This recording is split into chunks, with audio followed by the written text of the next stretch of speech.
I was born in the middle of an era in the Dominican Republic.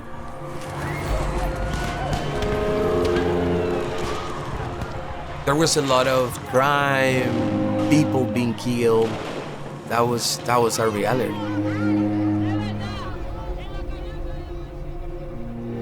My mom used to work in a factory.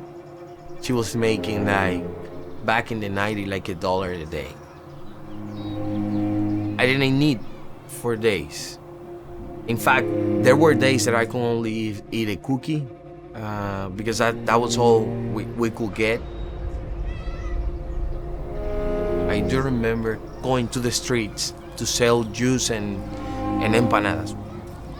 We couldn't eat it because that was the only money to pay the place where we were. To my shame, I wanted to be a gang member. This guy selling drugs in my neighborhood had nice clothes and nice sneakers and nice shoes. And every day I was on the streets looking for cardboard to put it inside my shoes in order to walk.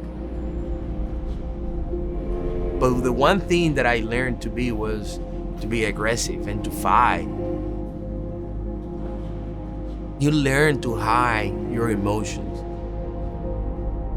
There was so much trauma and there was so much brokenness in my life.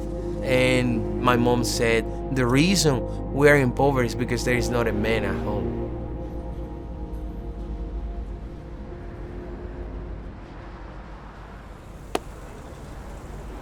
When I got into the Compassion Center, I was 7 years old. It was my house. The church was like a house where I felt safe, where I had food. But I don't want to portray the nice story that things started to change immediately. I was fighting in the center for 5 years. I gave them all reason to keep me out. The worst fight happened when I was 12. I was buying something to eat outside of the center, and another boy came and pushed me. I punched him into the sidewalk, and immediately his eyes got open and his mouth. And so he ended up in a coma. I was taken to the Compassion Center director, and I was sitting there crying. I knew the end was coming. She took my face off and she looked at me and she said, Jonathan, why you fight? You don't have to fight. We love you.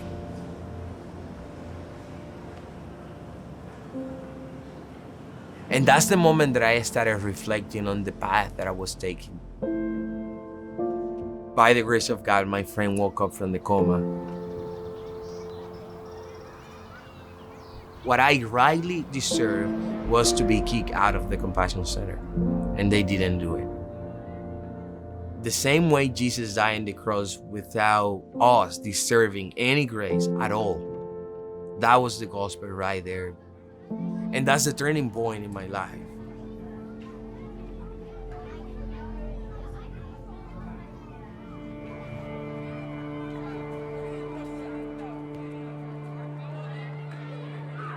After getting baptized, it's when I got many opportunities. There were godly men who portrayed me the humble heart of Christ. They saw the material for a leader to be made.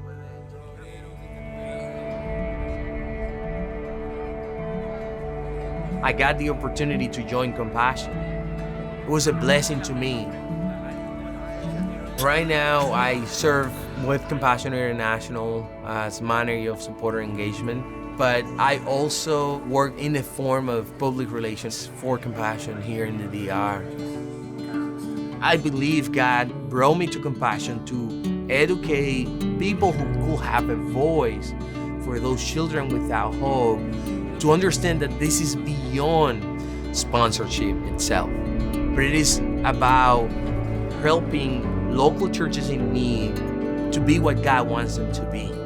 and the church to be the church, spreading hope not only for the children that God has allowed us to serve, but the many, many more children that we're not serving right now.